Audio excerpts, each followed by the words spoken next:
So what's good, everybody? This is Intimate Conversations with OrenLyric, in the closet, but out the closet. Like I said, it's not a sexual connotation. It's just that we are out letting people see exactly who we are, our gifts, our talents, our purpose, our destiny, so that when we transition from this place to the next place, we leave a legacy and something that people can be proud about. So I'm in the closet today with my best girl, my home girl, my barber at that. Okay. Natural. What's up, man? Look, she finally made it. Finally made it in the yo. closet, because she told me she wasn't going back in. But I said just for about an hour or so. Then you can go right back out. Only for you. Only for you. I feel special. I ain't going back in the closet for nobody. But I feel special that she came and sat in the closet with me today. I love her deeply. So we met when I moved to Atlanta. I had been jacked up, cut up, hair all toe up. What? And I found Natural up the street from my house, and we just hit it off, and we connected ever since. She's been cutting my hair. She's just a dope barber and also just a dope person in general. So just go ahead. I didn't even know you was so close to the barbershop. I remember you saying you stayed near the barbershop when I was at that barbershop, but I didn't know it was this close. Yeah, but I never walked up there. That's a shame. That's a shame. But I never walked up there. 2 minutes away. Yeah, I never walked up there. You know. Never. But anyway, let everybody know who you are. Where you from? Where I'm from. Okay. Okay, so let me give you my name first. My name is Rivanya Tevet. I go by Natural the Barber. I'm from Sanford, North Carolina. 45 years old. 2 kids, 2 boys, ages. We're the same age. Were you 45? When your birthday? October 4th. Yeah, I'm a little older than you, though. Twinsies. Yeah. So, I'm from Sanford, North Carolina. I got 2 kids, 2 boys, 12 and 29, and I got 2 grandbabies. And I didn't know you was a grandmother. Yeah.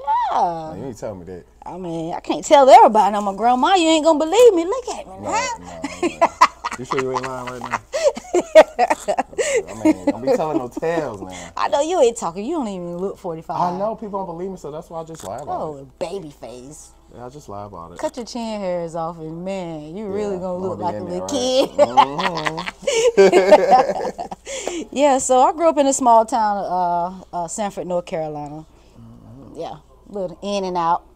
Just in and out. Yeah. But you know, my peoples are from Jacksonville, North Carolina. Kind of same thing. Yeah. It really wouldn't be nothing if it wasn't the military bases weren't there. Yeah, country. It wouldn't be no reason to go there. Right. Really wouldn't be, well, nothing, family, but no sightseeing at all. No sightseeing. Oh, the beaches. Topsail Island. I ain't never been. Never you heard never of been it. to Topsail?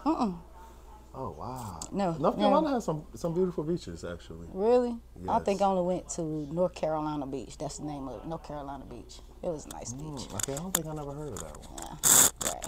All right, y'all. So we're going to get into some things today with Natural. Like I said, everybody that sat in the closet with me has had some type of adverse situation or something that they had to work through to get to the success of where they are. And I asked her to come on because, you know, when you're in a barbershop, you do a lot of, well, it's not pillow talk. I guess you do a lot of chair talk. You know what I'm saying? So sometimes I used to talk to her. She was like my therapist, really. Yeah. Because I just started talking about everything. Yeah. That's one thing about barbers. We more than just a barber. Cutting hair. Right. My mom said so many people have told her so many different things what she would be doing in here. Right. Okay, before we get into you, what's some things, don't say no names, but what's some strange stories you've heard sitting in your chair? Topics people brought up. Some strange things that I don't heard people say in my chair.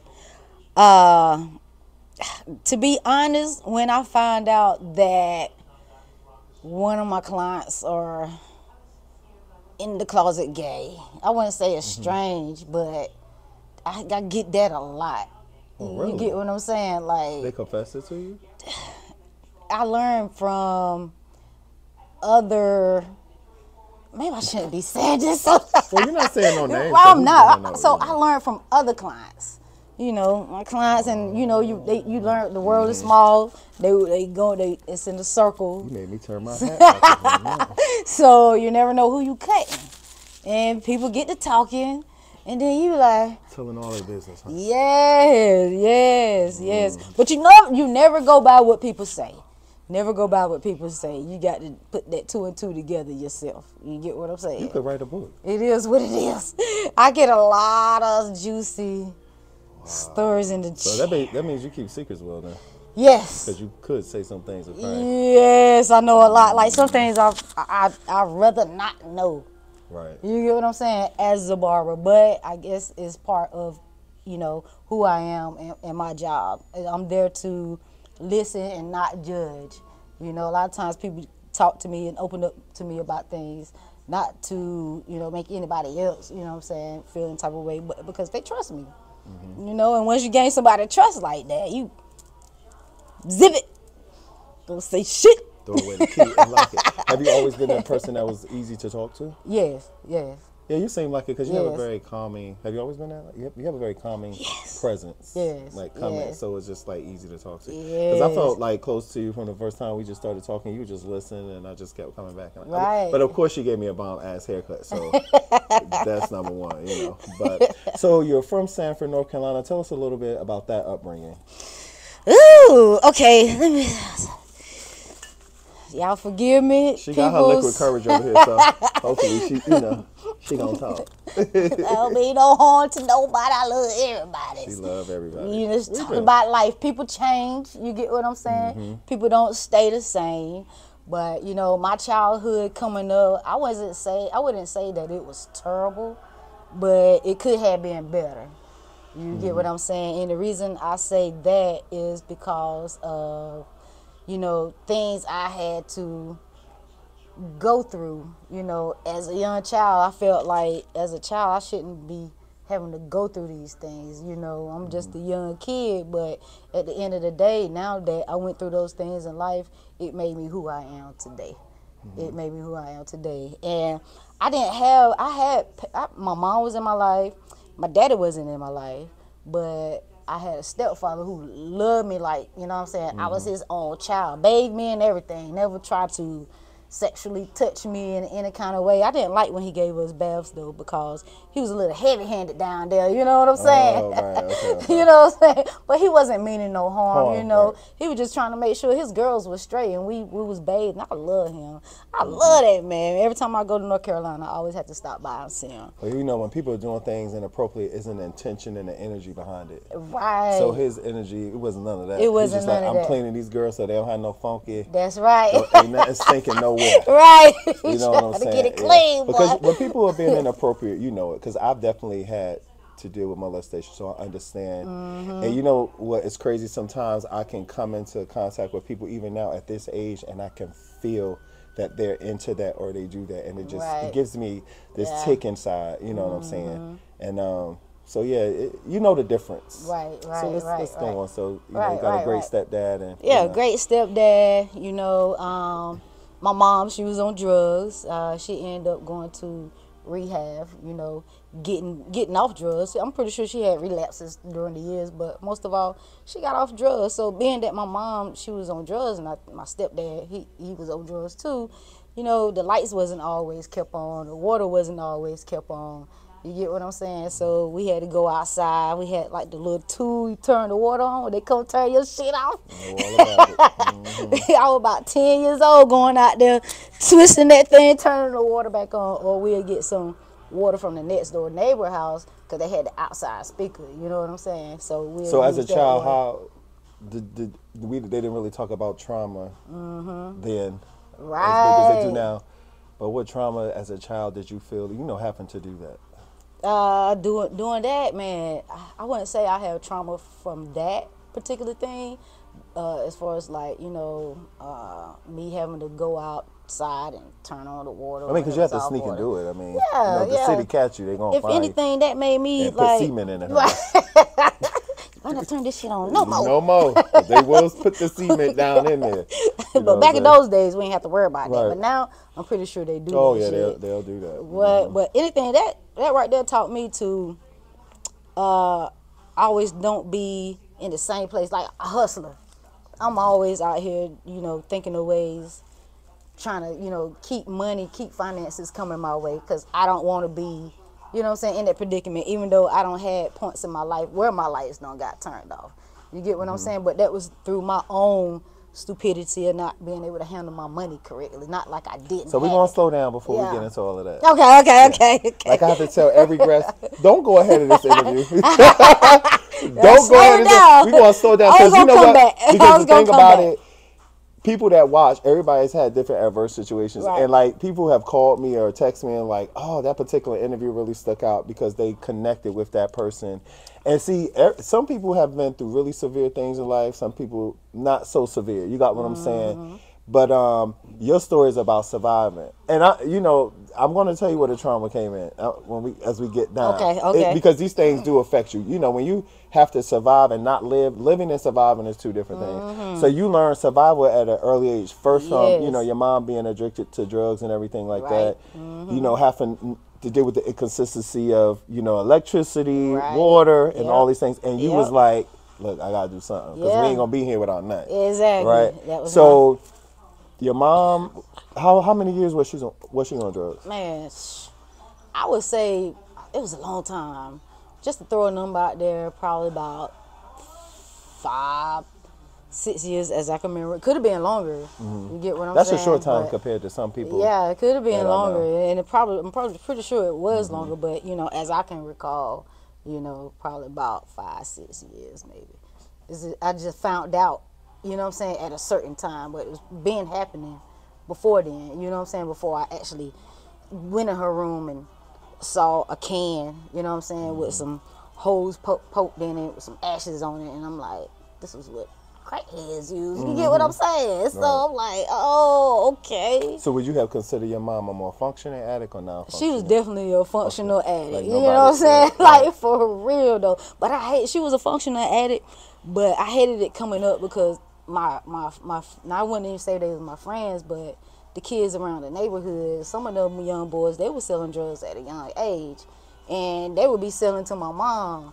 You know what I'm saying? They say little hurtful shit like, that's why your mama a crackhead. You know what I'm saying? That's why your mama a basehead and this like this. I'm like, so how did that? Fuck up about my mama. I'll kill you. I'll kill you. How did that affect you though? Hearing that, it had to do something. Yes, that did something to me because that was very embarrassing for me at a young age like that. You know what I'm saying? And being picked at because my mom out here, you know what I'm saying, on the street. She didn't do it to hurt me, but that's what happened, you know. And I try to tell people addiction is definitely a sickness. Yes. It is, because it starts to, the chemicals and different things in these drugs, and then you don't really know what you're buying. Let's be clear, when you're buying something off the street, right? Right. And it really starts to affect not even your internal organs, but chemically it throws mentally. you off. Yeah, and a lot of times people who have been addicted for so long are not the same, even after coming off and getting clean. Right.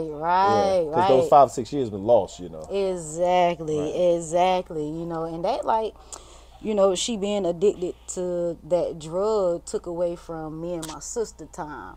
You get what I'm saying? She was more in love with that drug than she was with her kids.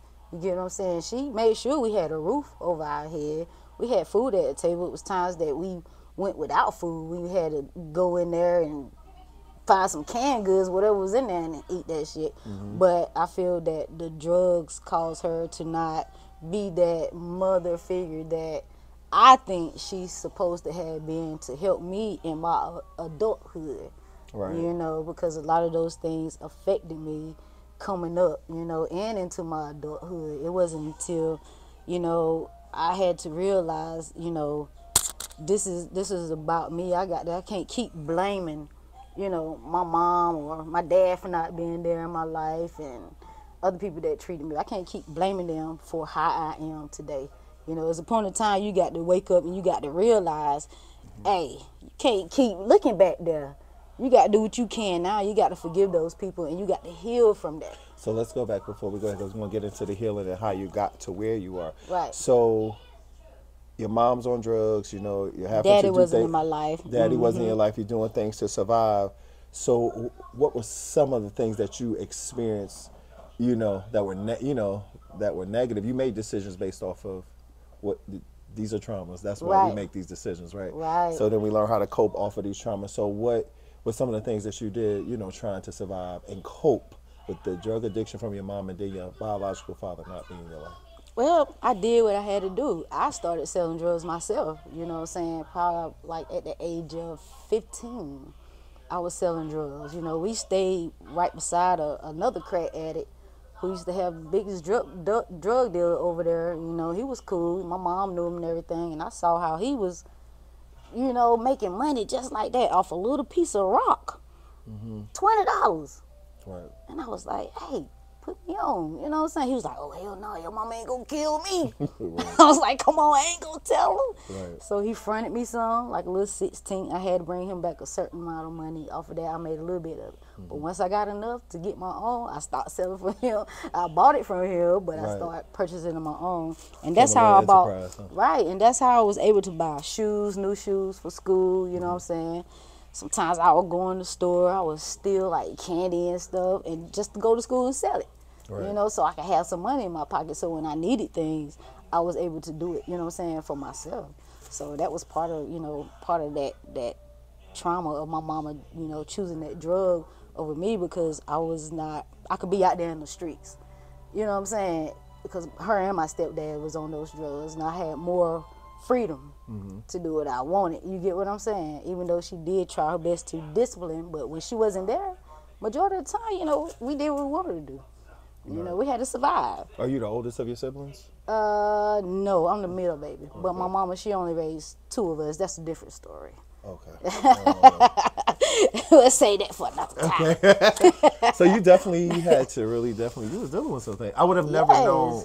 I would have never even guessed that. Right, man. You know, I would have never, ever even guessed that. It's so much more to this story. We just don't have enough time. You know what I'm saying? We're gonna give you the gist of what we could do. Give you a little bit of time. About 15 minutes, because we have a part 1 and part 2. Right. But that's amazing to hear, because I would have never even thought that you had it. I know you used to hint around some things or whatever. You know what I'm saying? But to know that was a childhood experience, and that's a lot of you. Like a lot of you that's going to watch this video can attest to the same situation. Right.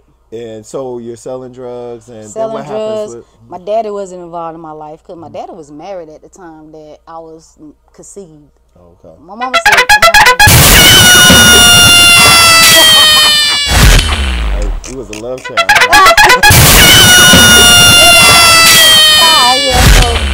My daddy didn't claim me for a long time.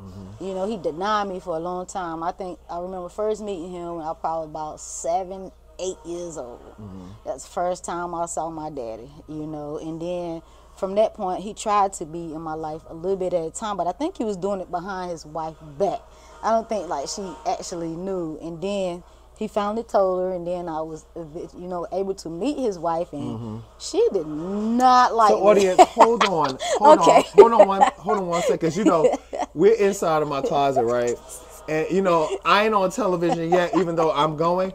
But I left my TV on in the background, and y'all might pick it up. Oh, that's that noise I was hearing. So I'm going to pause this, and we going to, you know what? I don't even think I can pause it, but hold on. You know, let me there pause. You go. No, I can't pause it. Just run in there right quick. Just hold on. I'm going to cut the TV off. We can edit this part out right here, you know. I mean, loud, too. Baby. J-Tim. You okay? Well, we're back. I'm going to try to edit that. I'm learning all of this, right? If you need help, just let me know. Okay, yeah. That's what I did. Yeah, okay, so we're back. Okay, yeah, we're back. You know, we back. You know, we ain't in NBC studios yet. Okay? So yes, my dad, you know, that with my dad, and, you know, and then I'll let you know, continue on. But yeah, my dad wasn't in my life, most definitely. Right. So what made you stop selling drugs? I know at some point you stopped. So how long was that? I sold drugs from the time I was about 15 years old till I was like 19. Did you ever get arrested? Were you ever caught? No, I didn't. But my mama ended up finding out that I was selling. But she ain't really do nothing, you know what I'm saying? But one thing I never did was sold crack to my mom. Right. I never sold crack. And she ended up finding a gun one time. I was like gangster, yo. Oh, you was Scarface. Yeah, I had like a little gun, Now, don't nobody kill me for saying that, okay? I'm just being funny. You know, I had like a little rusted revolver 22. Ooh. You know what I'm saying? She ended up finding it. She ended up finding it and called the police. She called the police, told her, go get this gun. And he was like, I don't know what you want me to do with it. I don't want it. That's what the police was telling her. So she ended up taking it, and I'm pretty sure she sold it and bought some crack with it. But, you know. Right. Yeah. So did you ever feel bad selling to other people knowing that your mom was on drugs? I didn't. I was in survival mode. Right. And I saw that that's what was making the money. You know, at the time, I probably should have thought that, but to me, that was money. And I seen why other drug dealers were selling it. Right. Because it was quick money for a little piece of pebble, $20. Yeah, I know all about it. Yeah. So you was 19. Yeah, when I stopped selling drugs. Okay. What made you stop? Okay, what made me stop is when I got my own apartment.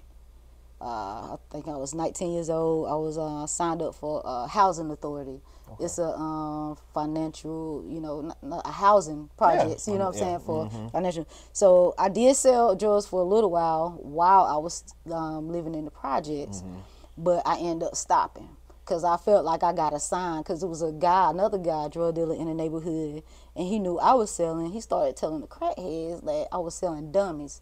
Dummies is like fake crack, you know. He told a crackhead that me and the crackhead was real cool. You know, I wake up in the middle of the night, 2 o'clock in the morning, crackhead knock on my door and want some crack. I don't care if they got $5, $10. I'm gonna open up a 20 bag and break it down and give them a little 5-piece, little 10-piece. They had like material things like old coins and stuff. Sometimes I take that material things for crack, but I stopped selling drugs when the other drug dealer in the neighborhood started telling the crackheads I was selling dummies, and when crackheads would come to the neighborhood, he would run to the car, try to get the sale before I did. See, I was one of the most laid back drug dealers. They came to me, you know what I'm saying? Once they knew I had it, they came to me. I ain't have to run to no car.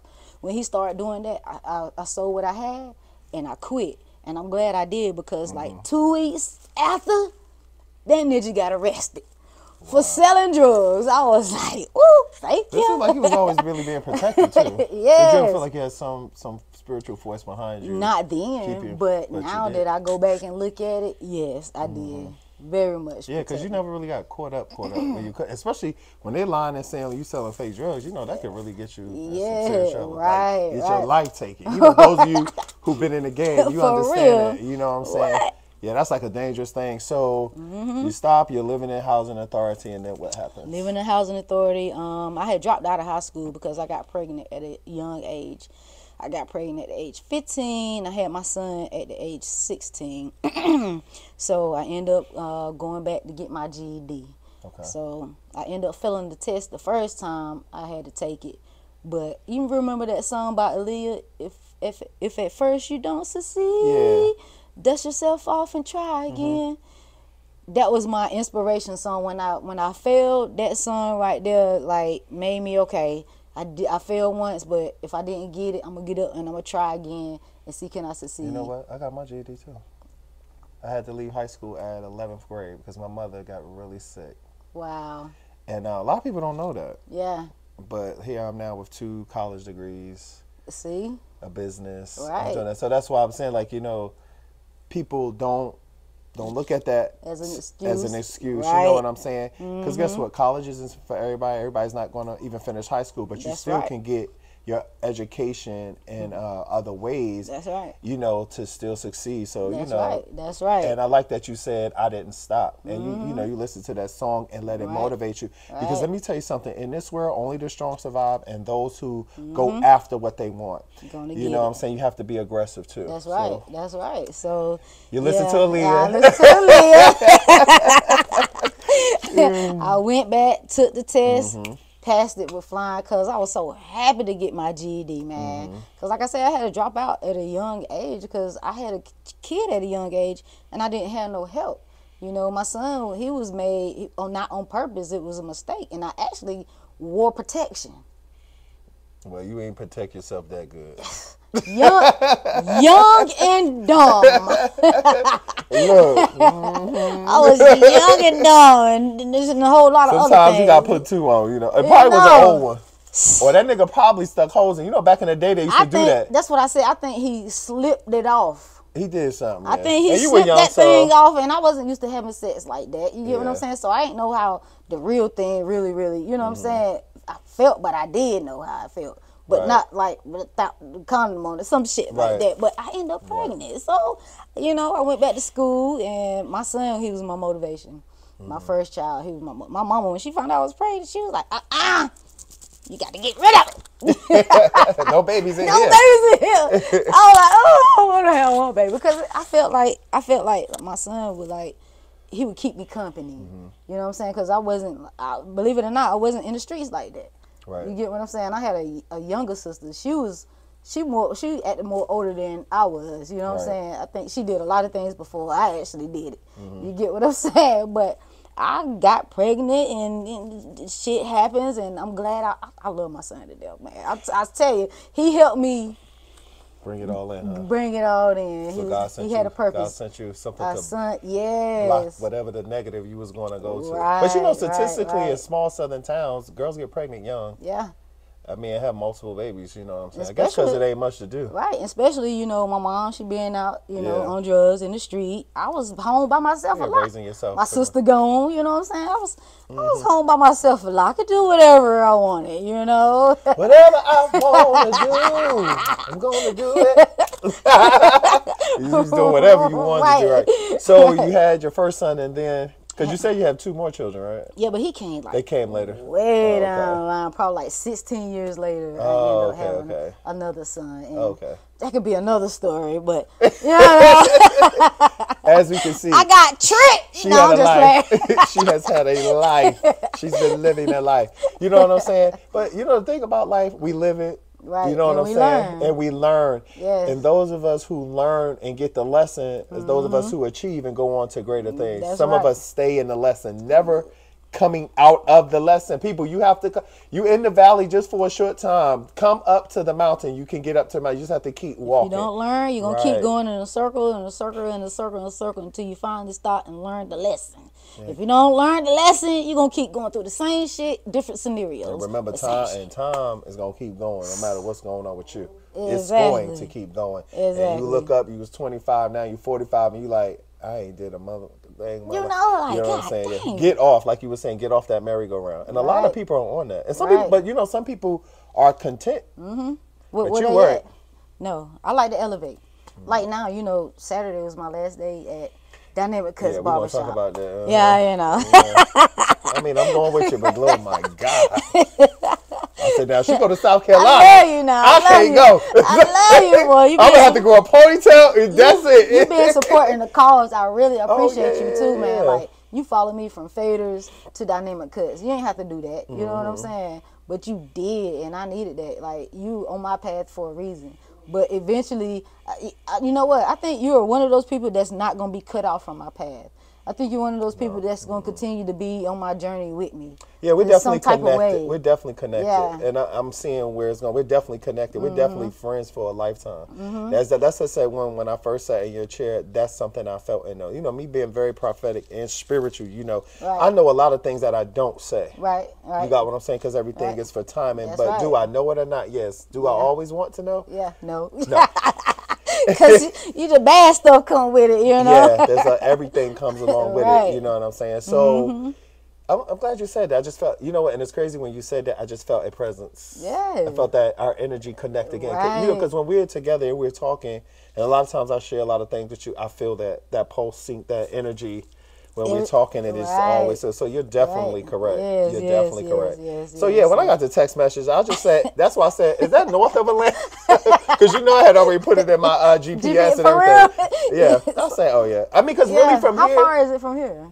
So it's like 30 minutes, but from here, even going to where you are now, it was like 25 minutes. So it's really not that. But when you think about it, everywhere you here, it's not 20, far. 30 minutes you're driving. So it's, I just wanted to see where it was at. And one thing I am glad is right here off 85 North. So I don't have to get off. It's a straight shot. And I'll be there. Very convenient. Yeah, I had never heard of the town before. So, all right, so you had your baby, you had your boy, you got your GED. Then what happened? Moved out. I mean, moved out from my mom's. Well, actually, I was staying with my cousin before I got my apartment in the project. So I got my GED there. My dad, he helped me get I actually bought my first car. And that car burnt up, man. I liked that car. It was like some type of blue car. I forgot the name of it. It was a stick shift. My sister taught me how to drive a stick shift on my daddy's side. Because me and my siblings on my daddy's side, a few of us, I became close to. Like my sister Lisa and my sister Tweety. You know what I'm saying? We became like real close. They like took me in, you know what I'm saying? Like I was their own child and stuff. They were giving me love that I haven't experienced, you know what I'm saying, from my own parents. So I became really close to them and attached to them and stuff. I love you, Tweety. I love you, Lisa. So I do something on the show. Whenever a guest highlights somebody, I believe that everybody should be celebrated, because a lot of times we just celebrate people who we feel influential and we see on TV, we know, but they are people you never know. You probably will never know, but have done great things and have helped the person's life. So I believe in celebrating everyone. So what we do here is we put our hands together like this. Put your joy juice down for a second, right? And we celebrate. Now, what's the name? Tweety and Lisa. Tweety and Lisa, we celebrate you because you had something to do with the success of this wonderful Just make it woman. clap. Make it clap. Appreciate y'all, yo. Yes. You know, y'all don't know, you know, as a kid, you know, people don't always treat you right, you know, even though you're a child, but you got people that really love you genuinely, man. If you ain't never experienced that genuine love and you get it from somebody that, you know, that's a relative, that's even better. Right. Even better. So yeah, okay, got my GED. I stayed in the projects probably for about, I don't know, 4-5 years, and I'm not for sure what I did after that. I probably moved in with some girl. I don't know, but that's another subject. Okay, so safe to say you are a lesbian. Yes, out, I am. Proud. Out. Not afraid. I'm in the closet, but I'm really out the closet. Yeah. You get what I'm saying? Right. So even with the son, did you know you were a lesbian then, or? Oh, one thing I did not do was hide it from my child. Like I ain't do explicit stuff in front of him and stuff. I made like my girlfriend in front of him, but none of all that. You know what I'm saying? But he knew mama was gay, and he came home one day and he was like, they was picking him on the bus because they said his mama was gay. And I told him, you go back and you tell them that your mama love more people than they mama do. And I ain't hear nothing else from it. So, message. you know, my son, he's like my son. He love me. He love me a lot. I love him. They say he's my twin. Yeah. And he's in the military. He's in the military. Right? What branch of the military is the Army. Oh, okay. A medical supplier. Oh, Don't do shit. Every time I call him on the phone, I'm with me. You ain't doing nothing. Boy, stay in there, because you're going to be set for life now. He's definitely going to be set for life now. Right. All right, so you have your son. You move out the project. What happens once you move out of the project? Okay, I moved out the projects. I end up getting Section 8. Okay. Section 8 is better because now you get to get a house. You know what I'm saying? So I moved out. Moved out of the house, went to Section 8. Before then, I took my son to the barbershop before when I moved out of the projects into Section 8 housing. I took my son to the barbershop one day, and out of many days I took my son to the barbershop, this particular day I paid attention to what was going on around me. I would see men come in the barbershop looking all raggedy and scruffy and shit, but they sit in the chair and they get out and they look like a totally different person. Yeah. And me, I love to draw, I love to write, and the sound of the clippers, when you turn the clippers on, it clicks when it come on, and then you hear that, and then when the barber put the guard on it, it clicks like click. All that was like music to my ear for some reason. I don't know. So the owner, he was cutting. I walked up to him after my son got a haircut. I said, you know what? I said, I wouldn't mind becoming a barber. And you know what he told me? You should. You should. See, me coming up, I didn't have that when I was interested in something other than one of my teachers. She saw I was an artist. She ended up giving me like some Crayola pencils and stuff. I didn't have people be like, yeah, do that. I know you like that. Even I tried to play basketball. You know what I'm saying? That didn't go right. But he told me, he said, you should. And I was like, he's like, you can do it. You know? And that was like an inspiration to me. And I guarantee, 2 months later, I found out that it was a barber cottage like 15 minutes away from where I lived at. So you were still in North Carolina? I was still in North Carolina. Okay. Barber college 15 minutes away from where I lived at. And they had financial aid. So I applied for it. I got the financial aid and I went. And the thing is, I went to college for computer programming, criminal justice, and being a nurse. And I dropped out of all of them. But when I went to college for being a barber, I loved it. It clicked, right? It clicked. So, you It know, clicked. some of us, like when I had interviewed Rashad Corey, a lot of us are what you call, bring it to my mind, Lord.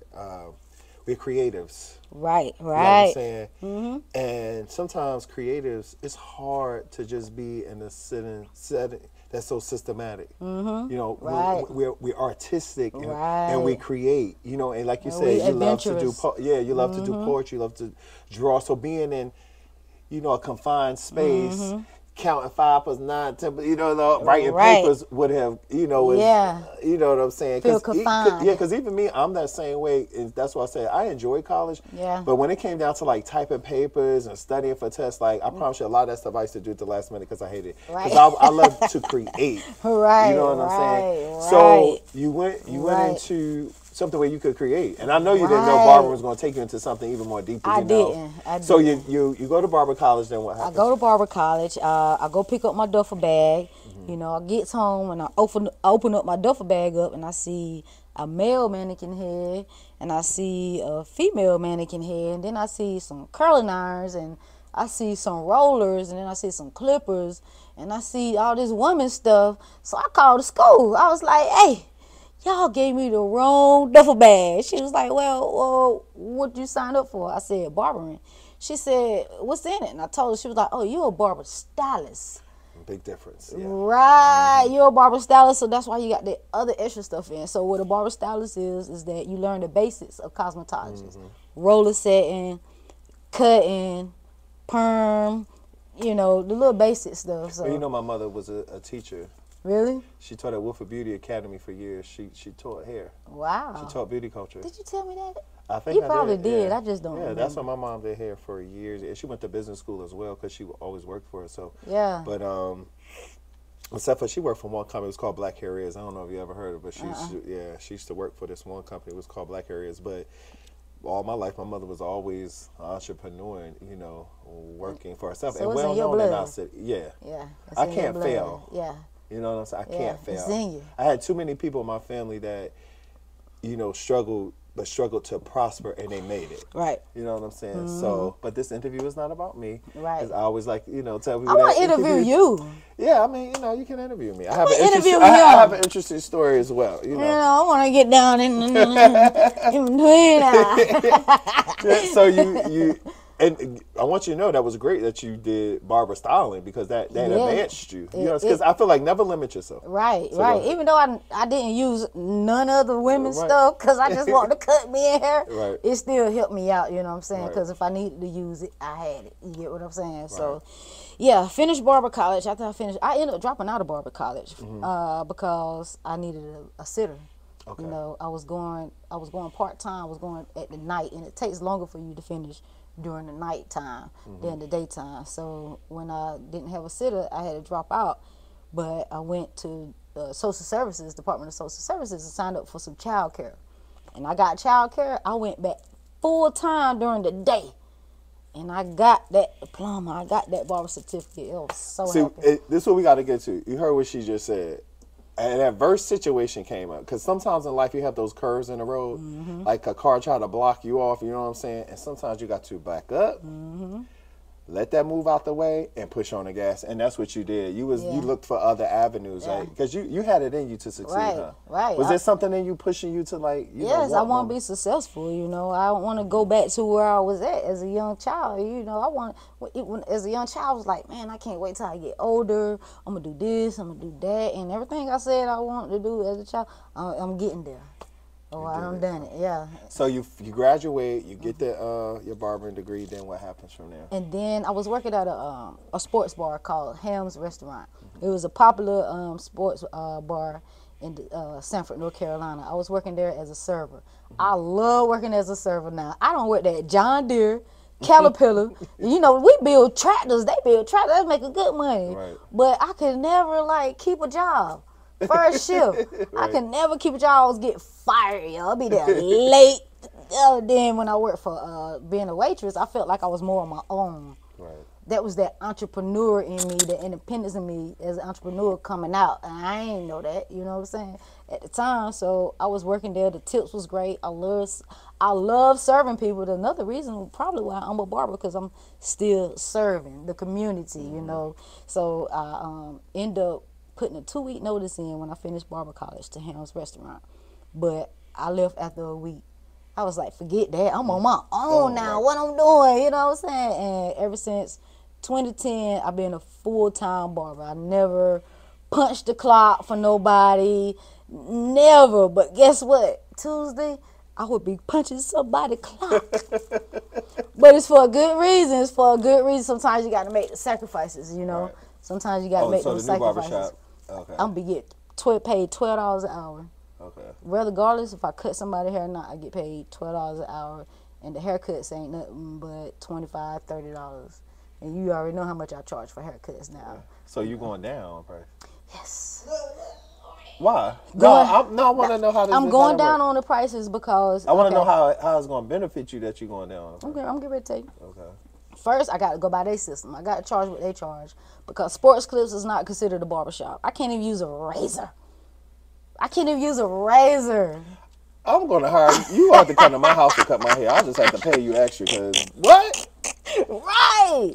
See, but I got something planned. See, me, I'm thinking, okay, I'm going to keep my razor on. I'm a barber. I'm going to keep me a razor and some fresh blades. So after I cut my client's hair inside Sports Clips, we're going to go outside to their car, and I'm going to hit her with that razor right quick. You know what I'm saying? Y'all need to cut it out. What's that about? Right, because it's not considered a barbershop. It's like a salon. Okay. You get what I'm saying? So the reason I'm doing that is because I can cut straight hair people. I can cut white people real good when it comes to fading and stuff, but when it gets to the top. Okay. Well, she didn't do this. I went to somebody just because I was out of town. But right, so don't even show them that. Don't even show them that. He cheated on me with somebody. It was a one-night stand. So you got to do what you got to do. It was quick. I was out of town. I had a teacher class, so I had to get just a little taper. But I didn't let them do nothing major. You got to do what you got to do. And they really didn't even do this good, but we ain't gonna get into that. And I understand that. I understand that, but I love fooling them, joking around with them. My clients be going to other barbers. I love messing with it, yo. Hey, one thing about being a barber is that my clients will cheat on their wives and their girlfriends or boyfriends before they cheat on their barber. Ain't that the truth? Barbers got it going on. Barbers are the only leading world gang that'll put a razor to your throat and see you next week. Exactly. You'll live to tell the tale, baby. Don't do it, Miss Silly. Don't do it. But wait a minute. So, how much you gonna charge for house calls? Okay, listen, we'll talk about that off camera, okay? Oh, because my God, like we'll talk about that. That's just off a lot. It is, but it's so I gotta get out the chair because I get the fixings. Right. Like I don't even know if I'm gonna be able to use the spray. I might have to go outside. No. We gonna talk about you coming here. How we gonna work that out? Listen, let me get in there first and see, and then I'm gonna start asking questions and tell her that I have clients that use this and this, and then I'm gonna see how it go. You know what I'm saying? If she might be like, you know what, you can, but don't pull it out for these other, you know what I'm saying, clients. And then she might be like, nah, you can't do that. But let me get in there first and work my magic. So you let me know what she say. I am. I got you. Yeah. So the reason why I'm going to Sports Clips is because I need to learn how to cut the straight hair people. When their hair get real long on the top, I can't use guards all the time. Yeah, I have to pull out them shears. And I've been faking it until I'm making it a long time. Well, you ain't messing me up. Tired. Yeah, I did. But I'm growing it up. But you never messed me up. I didn't. Thank God I did. But you got that different type of hair too. It's straight, but it's not. Yeah. Got that black in it still. Right. Right. So I'm going to Sports Clips to learn how to use those shears better on my Caucasian people and to learn how to style their hair. Like, I could style black people hair all day, but I really don't know how to style the white folks' hair, you know what I'm saying, when it comes to that long So were you practicing on me? Because you used to be like, let me style your hair today. I was like, go ahead. I was. Yeah. Let me put this in it. I'm like, okay, go ahead. I have to use my clients to practice. And I appreciate that. But I want people to hear something. She's making a sacrifice to even better. Because in the long run, she's going to be more profitable than she is now. Right. That's why I say keep educating yourself. That's right. Keep moving forward. That's right. You know what my mom say all the time. My mom says, she says, you know the thing about, she said a lot of barbers, they just want to cut hair.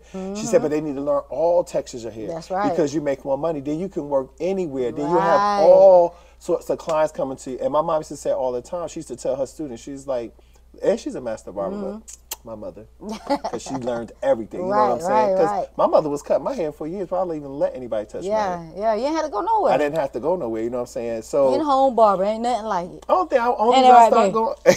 She ain't paying no attention. Only reason why I went to a barber because I got older. You know, since all my Yeah. homeboys was going to the bar shop, I was like, I want to go. Right. But it was some mistakes, and my Right. mother, I would always have to come home. My mom would have to fix it. You know. Mama gonna get you right now. One thing about a woman, we pay more attention to detail. So if you got a male barber and he ain't treating you right, find your female barber. She gonna get you All right. barbers, first of all, they talk too much. Let me tell y'all, yeah. Let's get back to the subject. Come on, let's Yeah. get. Okay, so we could go on and on. With Okay, this. look. So, what brings you to Atlanta? What bring me to Atlanta? I moved to Montgomery, Alabama after a bad breakup in 2012. 2012, I was living in North Carolina. I went through a bad breakup, and I was like, you know what? I'm getting ready to get up out of here. So I called my brother. He's a police officer in Montgomery, Alabama. I called him, told him what my plans were, and he was like, let me talk it over with my wife. So he talked it over with his wife, and he called me back. He was like, we got you, sis. He sent me a little extra money for gas. I had my youngest son at the time, and he was like 3 years old, and I was calling his dad, letting his dad know, listen, I'm going through some things. I'm getting ready to move. I didn't think it was a good idea that I brought my youngest son with me because I didn't know, you know what I'm saying, the circumstances. I ain't want to bring him through that. I couldn't really afford to take care of him at the time because I was going to be going somewhere with no money, you know what I'm saying, other than about $200 in my pocket. And I know it would be better for my son to be with his dad. And his dad is a very family-oriented guy. You get what I'm saying? So he was like, he couldn't take him at the time. So I was like, you know what I did? And this hurts me to this day. I took my youngest son. I took him, made sure his shots was up to date, dentist appointment, made sure he was good. And I packed his clothes, and I took him to his dad's house. This is after my brother told me that he was going to help me, you know what I'm saying? So I packed all my stuff the next day. Right. You know what I'm saying? After I took my son to his doctor's appointments, I packed my things. And so I dropped my son off at at his dad's house. I knocked on the door. First, I unloaded his clothes, put his Medicaid card in there and everything. And then when he was asleep in the car, knocked out. Picked him up, was car seat, took him, put him right there in front of his daddy's doorstep. Knocked on the door. His daddy come to the door, and I caught him just in time because he was about to go to a job interview. So I caught him right in time. And I opened the door. I was like, here go your son. And I started walking away, and he was like, T. He called me T by my middle name because when I went to Barber College, that's how I met my youngest son, Dad, in Barber College. T is short for Tavette. That's my middle name. He was like, T, what are you doing? He was like, I got to go to a job interview. And I was like, well, it looks like now you're going to have to find a babysitter. And when I was walking away, my son was like, my youngest son, he was like, Mom, I want to go with you. Man, you talking about something was so hard, but I knew it was for the best of him. Right. And I knew that by me leaving him with his dad, even though he had that job interview, that he was going to be well taken care of. Because like I said, he was a family-oriented guy. His mom, his sister, they all took Nasirian, which I knew what was going to happen. You get what I'm saying? And they helped him, you know. So I ended up moving to Alabama then. And then after Alabama, I outgrew Alabama. I picked up my clientele. It was hard for me in Alabama at first because Alabama's not used to female barbers. Okay. So the barbershop that I went to, I was looking, Alabama got about 200 barbershops, no lie. So in North Carolina, I'm used to air being sprayed. I'm used to sinks at the station. But when I went to Alabama, I didn't see that, and I was looking for that, you know what I'm saying? Right. I found a few with sinks at the station, but it was hood, it was dirty, you know. So my brother told me about, told me to hit up his barber, and his barber, Darrell, he told me to go to New Beginners Barbershop in Alabama. So when I went in there, it was a big old nice barbershop, clean. Used to be an old movie theater. Okay. Oh, they ain't have no sinks. They ain't have no air. But I like the environment. So I end up, asking the guy, was he looking for any barbers? He was like, yeah. His name Al. He ain't have no stations in there available. All his stations were filled, but he made me a station in a corner somewhere. Found me a little chair. My brother, he tripped me about this chair. He had me a green, I don't know what kind of damn chair this was. It wasn't no barber chair, but it was something that I could cut in because he ain't had no station, so he just put some shit together. That was some down south, down home. My brother used to come and get a haircut in that chair, and he's a police officer. He got on all his gear, so he could get in the chair good. But when he tried to get out the chair, all his shit be stuck. The chair be stuck to him. He tried to get out. He was like, I'm gonna need you to get rid of this green ass lawn chair. But eventually Al gave me a chair. Right. But what I say it was hard was because they have a lot of female barbers. And I was taught, if the first barbershop I worked in, when people come in, you greet them. Hey, how you doing? Can I help you? No matter if it's somebody client or not, still greet them. And a lot of times guys was like, nah, I'm good. Oh, I'm going to him. I'm going to him. Even though I got turned down 1,000 times, I was still doing it. But at the point of time, I started getting discouraged. Like, dang, ain't nobody sitting in my chair. You know what I'm saying? And Al, the owner, he was like, you need to get out your chair. You need to be going passing out some business cards somewhere. You know what I'm saying? So I took his advice, made me some business cards. We was near a bowling alley, so I used to go to the bowling alley all the time. We was in this plaza, so I used to go pass out flyers and stuff. And he seen so many people turn me down. The owner, he was like, hey, dude, I pay for your haircut. You sit on her chair, let her cut your hair. He ain't said it like that, but he was like, I pay for your haircut. She'll cut you. You know what I'm saying? So that's how I was, starting to get a little clientele other than, going out, passing out my cards. And then he kicked me out that corner. After about 6 months, he kicked me out that corner. I was comfortable in that corner because I was still a new barber, you know what I'm saying, almost fresh out of school. And when he kicked me out that corner and put me out there on the floor in the middle of everybody, it's like a 10-chair barbershop. Right. And I was out there in the middle of the floor of everybody, so I was cutting, doing my thing, you know what I'm saying? And next thing I know, people was like, how many you got? You know what I'm saying? Like they start to see my talent because I was I was in the back. They couldn't see me, but once I got out there, and then the barber beside me, he was giving me a lot of his clientele that he couldn't get. You know what I'm saying? So I started working there, and then after that, he opened up another spot. I went there because it was more out in the open instead of way in the back. Nobody couldn't see, and my clientele picked up more. So much that I was able to open up my own barbershop. So did you deal with like envy from the other men barbers? Yes, I did. I skipped over that, but yes, at that first barbershop, yes, I was like, what is it? You know what I'm saying? Like 2 of the barbers in there, they always nitpick with me. You get what I'm saying? I'm just minding my business cutting. This one particular barber, he used to always be like, oh yeah, I could cut better than her. He'd be like, I could cut better than him. I know I could cut better than her.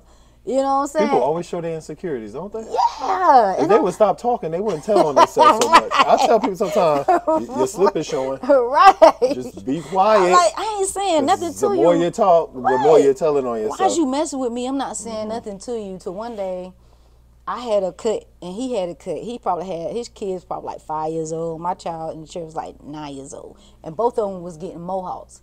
He the one to my, I bet you I could cut a mohawk better than you can. And me, I'm artistic. I do designs and all, but I don't be doing that if they ain't trying to pay for it. Pay for it, right. So he ain't never seen that side of me. I'm just doing what people pay for and just give them a little more to feel like you're getting a little bit more than the money's worth. So I was like, all right then, $100. I bet you $100. He didn't even go for it. He was like, nah. You know what excuse he said? He said, nah, because I got a little kid. He only 5 years old and sure, you got an older kid.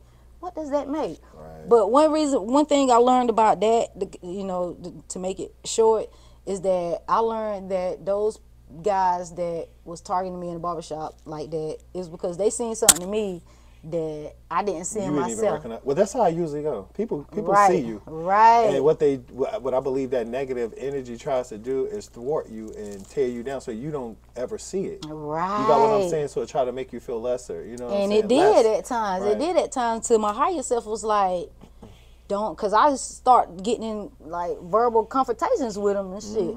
And something clicked in me one day, and my higher self was like, don't you argue with them. You let your clippers do the work. And I did. I came up with free haircut Tuesdays to any client that never been to that barbershop before, because I didn't think it was fair that clients would come and get a free haircut from me on a Tuesday and another barber in that shop cut their hair. So I told them, you couldn't have never been visit this barbershop before and got a haircut by anybody else. You got to be a first-time client to this barbershop. So I was doing a free haircut every Tuesday. I was promoting it. I was having people coming in, getting them free cuts. A lot of times I got paid full price for those cuts, you know what I'm saying? Because I still cut them as if they was paying full price. Then you had the people that come in there, they just want that free cut. They ain't planning on coming back to you. But I didn't care, because I was using them while they thinking they was using me. They my walking billboard. You get what I'm saying? Because now they going somewhere with this fresh haircut, and they, even though they didn't pay for it and didn't have no intentions of paying for it, they like, oh yeah, I got to cut at New Beginners Barbershop natural. And they was like, where he at? And then they be like, it's not a he, it's a she. And I'm like, oh girl, cut your hair. Because this is Alabama, you know what I'm saying? I probably like the third female barber there, but I was the most well-known. I grew popularity real quick there. It was like I was a local celebrity. Everywhere I went, somebody, you natural, the girl that would be on Facebook. I was doing Facebook Live before Facebook became live. Right. I would actually record myself cutting, and then I would upload it. Because you know, Facebook back then, you could record and upload, but you can't go live. So I was recording and upload. But when I got a chance to go live, that helped me out a lot. So look, we got 5 more minutes in part 1. You had sent me, when I told about doing the interview, you sent me some pictures, and I noticed you was in a barber battle competition or something. Yeah. Did you won that? Yes, that was like my second year out of barber college. Oh wow! I was still a rookie then, and I found out that it was having a barber battle, and I was like, shoot, let me join into this, man. I had about 10 clients. Most of them were kids. We all wore black. We all had black shades on, and I did designs in all their hair, put color in them. And we went to this barber battle, and then I had to be on stage and actually cut a head, but it had to be something out of the box, something not normal. So I asked the judges, because I had the pictures. I'm a visual, I'm a copycat artist, means I can draw what I see. Right. You know what I'm saying? So I asked the judges, I said, is it okay if I put this picture on the back of his cape and look at it while I cut his hair? And they was like, yeah. So that's what I did. I cut Tommy from the Rugrats and my nephew hair. Wow. Yes. Wow. So look, y'all, we have 3 more minutes, but what I'm getting out of part 1 of this is persistence. You know, believing in yourself. There's so much that you could get out of this first part of this interview. Right. You know what I'm saying? Like you were a go-getter. You know, you had to make hard decisions, because in life a lot of times you have to make the hard decision to go forward. You know what I'm saying? Like my mom used to tell me, she's like, Oren, take any job. If you take the job, it's going to lead to a better job. This job going to lead to this job. She said it's all about how you started things. So don't ever feel ashamed. Just do the work. That's right. You got what I'm saying? Because even with doing this show, that's my motto is I'm going to put it out there. I'm not worrying about likes, this and that. I ain't begging for them. But it's going to go to who it's supposed to go to. That's right. And who grabs onto it, they're going to get it. And eventually it's going to just soar off. You know what I'm saying? The thing is about doing the work. And what I got from you in part 1 is really do the work. Keep going no matter. Because you had a lot of things that could have stopped you, you know, put you in positions where you wouldn't even be here today. But you kept prevailing. We definitely know that God was with you, because you definitely had some situations where you were being protected from another source. Right. Not human beings, you know what I'm saying, but another source that was definitely protecting and guiding you. So everybody, this is Intimate Conversations with your boy OrenLyric in the closet, but we are definitely out of the closet, letting people see who we are, 100% of who we are, our gifting, our talents, and our purpose to help you. Those of you who feel like you have lost your way, you've lost hope. We're going to be right back with part 2. We got the 5 questions from the top of your dome, and she just got to answer it. Then she's going to let you know who she is, where she is, all social media platforms, where you can find her, and, you know, get that You know what I'm saying? Because she's going places, and guess what? You That's better right. get it now while the getting That's good. right. Because I'm definitely taking her with That's me right. wherever I go. That's so right. we'll see you back in part Wait. 2. Stay tuned for part 2, because everything in my life I ain't been always good now. I done made some humps and mistakes in my life. And so stay tuned for part 2. I'm going to tell you why I spent 4 months in prison, 2 months or 1 month, 6 months on house arrest, and 3 months on probation. So stay tuned. I was going to get juicy.